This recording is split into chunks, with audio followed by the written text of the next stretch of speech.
There's always a man, there's always a city, there's always a lighthouse. Now would you kindly head to Ryan's office and kill the son of a... Let's go out to play, Daddy. Go back to the Sodom from which you came! It's time to finish this. Catch! That'll do. Elizabeth!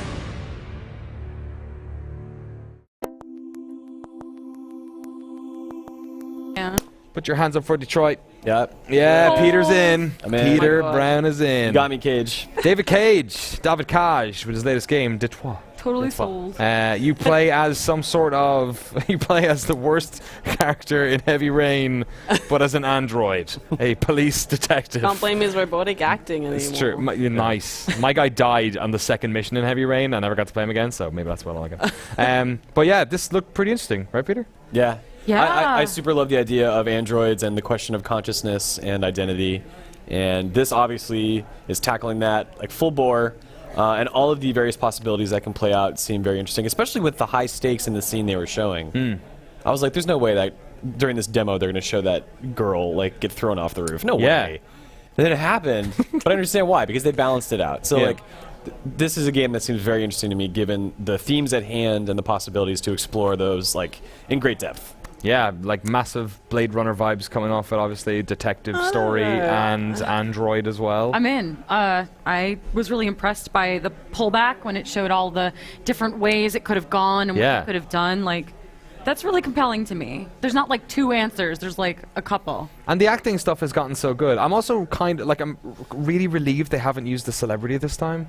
Because there was something about Beyond Two Souls that it was like, it felt like it was grabbing me out of it all the time. I was like, Norman Reedus, though, we sure do love that guy. Sure, yeah. Well, that's so far in the other direction. It's like, I know. it's like too much. Yeah, I'm the same as you. I'm like, I feel like this happens every time with a David Cage game. I'm like, I'm back in, but I'm back in.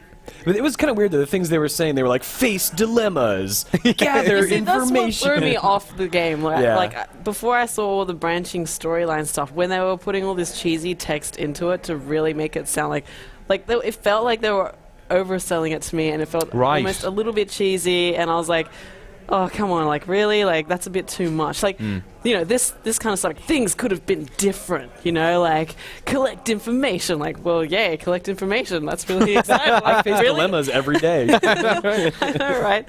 But, like, this kind of stuff I thought was interesting, like, you know, going back through, you know, what happened in the scenario and backtracking.